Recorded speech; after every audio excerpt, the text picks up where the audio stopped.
ഒരു വിശുദ്ധ ഖുർആനിൻ്റെ ഒരു പ്രതി ഉയർത്തി കാണിച്ചുകൊണ്ട് അദ്ദേഹം മറുപടി നൽകുമ്പോൾ അതിലൂടെ നൽകാൻ ഉദ്ദേശിക്കുന്ന ഒരു മെസ്സേജ് എന്താണ്, അല്ലെങ്കിൽ അതിൽ നിന്ന് അദ്ദേഹം ഉദ്ദേശിക്കുന്ന ലക്ഷ്യം എന്താണെന്നുള്ളതാണ്. മുൻമന്ത്രി AK ബാലൻ ഈ വിഷയത്തിൽ നടത്തിയ പത്രസമ്മേളനവും വിശുദ്ധ ഖുർആന്റെ പരിഭാഷ ഉയർത്തിപ്പിടിച്ചതും അതുമായി ബന്ധപ്പെട്ടുണ്ടായ വിവാദങ്ങളും ഒക്കെ നിരീക്ഷിച്ചാൽ അതിൽ നിന്ന് അദ്ദേഹം എന്താണ് ലക്ഷ്യം വെക്കുന്നത് എന്ന് കേരളത്തിൽ ഏകദേശം എല്ലാവർക്കും ഒരു ധാരണ കിട്ടിയിട്ടുണ്ട്. അതിലിപ്പോൾ അത് അത്ര അവ്യക്തമായ കാര്യങ്ങളൊന്നുമല്ല. അതിലൊന്നെന്താണെന്ന് വെച്ചാൽ ഈ ജമാഅത്തെ ഇസ്ലാമിക്കെതിരെ രംഗത്ത് വരുന്നത് എൻ്റെ ഒരു ലക്ഷ്യം എന്ന് പറയുന്നത് എല്ലാവർക്കും മനസ്സിലായ ഒരു കാര്യമാണെന്ത്, ഇവിടെ ഒരു ഭൂരിപക്ഷ കൺസോളിഡേഷൻ ഉണ്ടാക്കുക എന്നത് തന്നെയാണ് അതിൻ്റെ ലക്ഷ്യം. അത് ഒറ്റപ്പെട്ട ഒരു പ്രസ്താവനയായിട്ട് കാണാൻ പറ്റില്ല. കുറച്ച് മുമ്പുള്ള പ്രസ്താവനകളും ചെയ്തികളും വിശകലനങ്ങളും ഒക്കെ നമ്മൾ ചേർത്ത് വെച്ച് നോക്കിയാൽ ഇത് കുറച്ച് കാലങ്ങളായിട്ട് ചെയ്തു വരുന്ന രൂപമാണ്. അതായത് ജമാഅത്തെ ഇസ്ലാമി എന്ത് ചെയ്യുക, ഒരു നാട്ടക്കുറ്റിയാക്കി വെക്കുക, എന്നിട്ട് അതിനെ അതിശക്തമായി ആക്രമിച്ചുകൊണ്ടിരിക്കുക. അപ്പോൾ ഭൂരിപക്ഷ സമൂഹം എന്ത് ചെയ്യും, ഇവർക്ക് അനുകൂലമായിട്ടുള്ളൊരു കൺസൾട്ടേഷൻ അവിടെ ഉണ്ടാകും എന്ന ഒരു അജണ്ടയാണ്, അത് സംശയമൊന്നുമില്ല. പിന്നെ ഇവിടെ വിശുദ്ധ ഖുർആനിനെ കൊണ്ടുവന്നത് എന്തിനാണെന്ന് വെച്ചാൽ, ഇപ്പോൾ അത് ജമാഅത്തെ ഇസ്ലാമിനെ പറ്റി പറഞ്ഞപ്പോൾ ജമാഅത്തെ ഇസ്ലാം എന്ത് ചെയ്തു, അദ്ദേഹത്തിനെതിരെ പരാതി കൊടുത്ത് കേസ് കൊടുത്തപ്പോൾ വീണ്ടും അദ്ദേഹം രംഗത്ത് വന്നു. അപ്പോൾ ഞാനൊരു മാപ്പ് പറയില്ല, വേണമെങ്കിൽ ജയിലിൽ പോകാം. അപ്പോൾ ആ ഭാഗം പറയുമ്പോഴും ഇതന്നെയാണ് സംഭവിക്കുന്നത്. ഏത് ഭൂരിപക്ഷ കൺസോളിഡേഷൻ ഒന്നുകൂടി ചാർജ് ചെയ്യുക എന്നുള്ളതാണ്. ഞാൻ വളരെ ഉഷാറായിട്ട് ഇവരോട് യുദ്ധം ചെയ്യും. അപ്പോൾ അത് പറയുമ്പോൾ ഇവിടുത്തെ പൊതുവേ മുസ്ലിം സമുദായത്തിന് പൊള്ളുമോ, അവർക്കൊരു പ്രയാസം വരുമോ, ന്യൂനപക്ഷത്തിനൊരു ബുദ്ധിമുട്ടുണ്ടാവുമോ എന്ന ഒരു ആശങ്ക സ്വാഭാവികമായിട്ടുള്ള ഒരു സൈഡ് തന്നെ വലിഞ്ഞു പോകുമ്പോൾ ഒരു പ്രശ്നമാണല്ലോ. അപ്പോൾ ഒന്ന് ബാലൻസ് ചെയ്യുക എന്നുള്ളതാണ് എന്ത്, ഖുർആൻ കൊണ്ടുവന്നിട്ട് അത് ഉയർത്തി കാണിച്ച് ഞാൻ ഖുർആൻ്റെ ആളാണ്, ഞാൻ ജയിലിൽ പോകണമെങ്കിൽ ഇത് വായിക്കാനാണ് ഞാൻ പോകുന്നത്.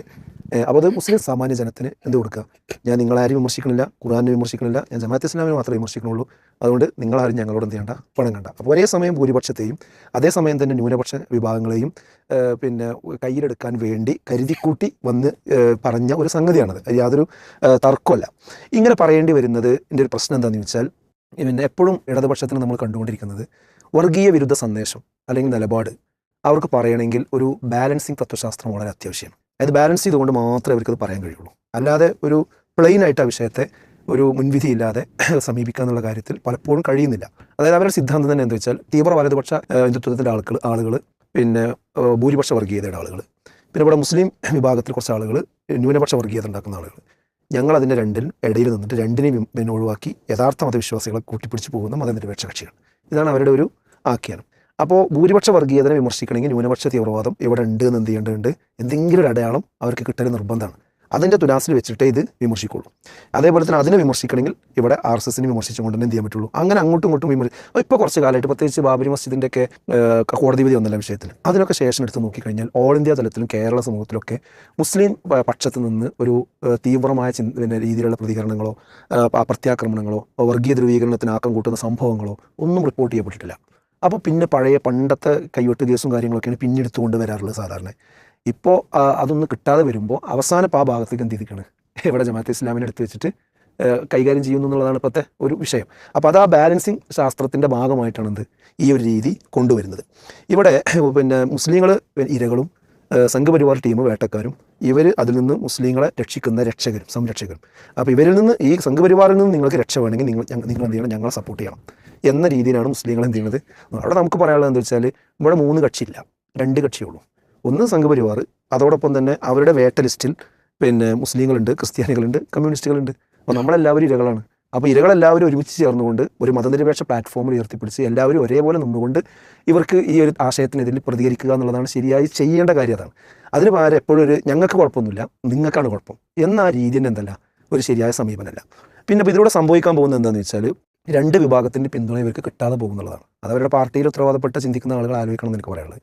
അതായത് ഭൂരിപക്ഷത്തിൻ്റെ പിന്തുണയും കിട്ടൂല, ന്യൂനപക്ഷത്തിൻ്റെ പിന്തുണയും കിട്ടൂല. കാരണം ഇത് രണ്ടും ഈ ഒരു പത്രസമ്മേളനവും ഈ പ്രയോഗങ്ങളും കണ്ടാൽ തന്നെ എന്താവും, ഇത് ഒരു ആത്മാർത്ഥമില്ലാത്ത സംഗതിയാണ് എന്നുള്ളതിനെ സംബന്ധിച്ച് എല്ലാവർക്കും വേഗം മനസ്സിലാവും. പിന്നെ വേറൊരു പ്രധാനപ്പെട്ട വിഷയം എന്താ വെച്ചാൽ, ഇപ്പോൾ ജമാഅത്തെ ഇസ്ലാമിയും മറ്റ് മുസ്ലിം സംഘടനകളും ആശയപരമായിട്ട് ഒട്ടനവധി വ്യത്യാസങ്ങളുണ്ട്. അത് ഒരുപാട് കാലങ്ങളായിട്ട് എഴുതും പ്രസംഗിക്കും ഒക്കെ ചെയ്യുന്ന വിഷയങ്ങളാണ്. ഇപ്പോൾ ഈ ഹാക്കിമിയത്തുമായി ബന്ധപ്പെട്ട വിഷയത്തിലും അവരുടെ മതനിരപേക്ഷ നിലപാടുമായി ബന്ധപ്പെട്ട കാര്യങ്ങളിലും ഒക്കെ അതിൻ്റെ സൈദ്ധാന്തികമായിട്ട് അവരെഴുതും പറയുകയൊക്കെ ചെയ്ത കാര്യങ്ങളിൽ ഖുർആനിലും അതുപോലെ തന്നെ പ്രമാണങ്ങളിലും അതിനോടെതിരുള്ള ഇബാദത്തുമായി ബന്ധപ്പെട്ട്, റബ്ബുമായി ബന്ധപ്പെട്ട്, ദീനുമായി ബന്ധപ്പെട്ട് ഇത് വളരെ ബേസിക് ആയിട്ടുള്ള വിഷയങ്ങളിൽ അവരുമായിട്ട് എന്തുണ്ട്, വ്യത്യാസങ്ങളുണ്ട്. ആ വ്യത്യാസങ്ങൾ ഇവിടെ എത്രയോ പ്രാവശ്യം പ്രസംഗിക്കുകയോ എഴുതുകയൊക്കെ ചെയ്ത സംഗതികളാണ്. പക്ഷേ ഇപ്പോൾ എന്താ സംഭവിക്കുന്നതെന്ന് വെച്ചാൽ, ഇനി മുസ്ലിം സംഘടനകൾക്ക് ജമാഅത്തെ ഇസ്ലാമിയിലുള്ള തകരാറ് എടുത്തു പറയാൻ പറ്റാത്ത വിധം ഇവർ എന്ത് ചെയ്യാണ്, ജമാഅത്തെ ഇസ്ലാമിയെ കടന്നാക്രമിക്കുകയാണ്. അപ്പോൾ ഈ ഓവറായിട്ട് കടന്നാക്രമിക്കുമ്പോൾ ഈ ഒരു രീതി എന്തായാലും ശരിയല്ലല്ലോ എന്നാരും വിചാരിക്കുകയാണ്. മൊത്തം മുസ്ലിം സാമാന്യ ജനങ്ങൾ വിചാരിക്കുകയാണ്. കാരണം ഇത്ര അഗ്രസീവായിട്ടുള്ള രീതിയിലുള്ളൊരു ആക്രമണം എല്ലാ സമരത്തിൻ്റെ പിന്നിൽ ഇവരാണ്. അതുപോലെ തന്നെ മാറാട് കലാപം അവിടെ ആവർത്തിക്കും. അവിടുത്തെ ആഭ്യന്തര വകുപ്പ് ഒരു കൊണ്ട് ഇങ്ങനെ ഒരു എക്സാജറേറ്റ് ചെയ്ത് ഓവറായിട്ടൊരു കാര്യം പറയുമ്പോൾ അത് ശരിയല്ല എന്ന് ഇവിടുത്തെ എല്ലാവർക്കും അറിയാം. അങ്ങനെ ആരും അവരിൽ ആ നിലക്ക് ആക്ഷേപിച്ചിട്ടില്ല.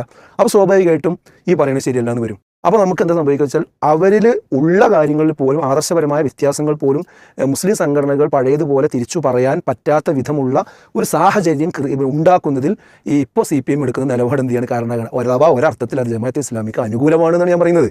അതായത് ജമാഅത്തെ ഇസ്ലാമിക്ക് എതിരായ നിലപാടല്ല സ്വീകരിക്കുന്നത്, അനുകൂലമായ നിലപാടാണ് സ്വീകരിക്കുന്നത്. കാരണം എന്താ, ആഭ്യന്തരമായി മുസ്ലിം സംഘടനകളിൽ നിന്ന് ഉള്ള അവർക്കെതിരെയുള്ള വിമർശനങ്ങളൊക്കെ കുറച്ച് കാലങ്ങളായിട്ട് നിലച്ചു പോയിട്ടുണ്ട്. ആ നിലച്ചു പോകാനുള്ള കാരണം വെച്ചാൽ ഇവർ ശക്തമായി അഗ്രസീവായിട്ട് വിമർശിക്കുന്നു, ഇല്ലാത്ത കാര്യങ്ങൾ കടത്തിക്കൂട്ടി പറയുന്നു. അപ്പോൾ അത് നെല്ലും പതിനും വേർതിരിച്ച് പറയാന്നുള്ളതിൽ കുറച്ച് പ്രശ്നങ്ങളുണ്ട്. അപ്പോൾ സ്വാഭാവികമായിട്ടും എന്ത് ചെയ്യുന്നുണ്ട്, ഇവിടെ വിമർശനങ്ങൾ ഇല്ലാതെ പോകുന്നുണ്ട്. മൊത്തം മുസ്ലിം കമ്മ്യൂണിറ്റിൻ്റെ ആ ഒരു സഹാനുഭൂതിയോ സഹതാപെന്നോ അങ്ങനെ എന്നുള്ള ഒരു ഇരയോടൊപ്പം നിൽക്കുക എന്നുള്ള ആ ഒരു സംഗതി സ്വാഭാവികമായിട്ട് ഇവിടെ തരംഗണ്ടായി വരുന്നുണ്ട്. അത് നമ്മൾ കാണാതിരിക്കാൻ പറ്റില്ല. അപ്പോൾ എനിക്കതിൽ പറയാനുള്ളത് എന്താണെന്ന് വെച്ചാൽ ഇങ്ങനെ കടന്നാക്രമിക്കുന്ന സ്വഭാവം ഒഴിവാക്കുക. പിന്നെ ജമാഅത്തെ ഇസ്ലാമിയെ സംബന്ധിച്ചിടത്തോളം മറ്റു മുസ്ലിം സംഘടനകൾക്കുള്ള ആശയപരമായിട്ടുള്ള ആ കാര്യങ്ങൾ പറയാനുള്ള സ്പേസ് ഉണ്ടാകണം. ജമാഅത്തെ ഇസ്ലാമിനെ പറ്റി അങ്ങോട്ട് പറയാന്നുള്ളതല്ല, അവർക്ക് നമ്മളെ പറ്റി ഇങ്ങോട്ട് പറയണമെങ്കിൽ അതും പറഞ്ഞോട്ടെ. അത് അങ്ങോട്ടും ഇങ്ങോട്ടും പറയാനുള്ളത് ഒക്കെ അവസാനിപ്പിച്ച് പിന്നെ നമ്മളിപ്പോൾ രാഷ്ട്രീയപരമായിട്ട് പ്രശ്നത്തിലാണ്, കുഴപ്പത്തിലാണ്, അതുകൊണ്ട് ഇനി ഒന്നും പറയേണ്ടതില്ല, നമ്മൾ തമ്മിൽ ഇപ്പോൾ ഒന്നും ഇടാൻ പാടില്ല എന്ന രീതി ഒരു കാരണവശാലും ശരിയല്ല. അത് നമ്മൾ ബ്രേക്ക് ചെയ്തേ പറ്റുള്ളൂ. അത് ബ്രേക്ക് ചെയ്തുകൊണ്ട് അതോടൊപ്പം പൊതുകാര്യങ്ങളിൽ ഒന്നിച്ച് നിൽക്കുവാനുള്ള സാഹചര്യം എന്ത് ചെയ്യണം, ഉണ്ടാവണം. അത് ബ്രേക്ക് ചെയ്യണം ഞാൻ പറയാൻ കാരണം എന്ന് വെച്ചാൽ അവരെ സംബന്ധിച്ചിടത്തോളം അവർ എഴുതിയതും പ്രസംഗിച്ചതും ഒക്കെ അവിടെ നിലനിർത്തിക്കൊണ്ടാണ് അവർ ഇത്തരം കാര്യങ്ങളിലൊക്കെ എന്ത് ചെയ്യുന്നത്, മറ്റൊരു നയം എടുക്കുന്നത്. അത് ആ നയം പൂർണ്ണമായിട്ട് സത്യസന്ധമായിട്ട് ജനങ്ങൾക്കിടയിൽ വരണമെങ്കിൽ അവരെഴുതിയതും പ്രസംഗിച്ചതും അത് ആ നിലക്ക് തന്നെ എന്ത് ചെയ്യണം, സത്യസന്ധമായിട്ട് തിരുത്തിക്കൊണ്ട് തന്നെ മുന്നോട്ട് പോകണം. അത് അവർക്കും കൃത്യമായിട്ട് അറിയാം. പക്ഷെ അത് ആ ഒരു വിഷയത്തെ അവർ പരിഹരിക്കാത്തിടത്തോളം കാലം അവർക്ക് ഇത്തരം ആക്ഷേപങ്ങൾക്ക് ആ ഒരു വഴിമരുന്ന് അവിടെ എന്ത് ചെയ്യുന്നുണ്ട്, ഉണ്ടാകുന്നുണ്ട്. അത് അവരുടെ നേതൃത്വം കൃത്യമായിട്ട് ആലോചിക്കേണ്ടതാണ്.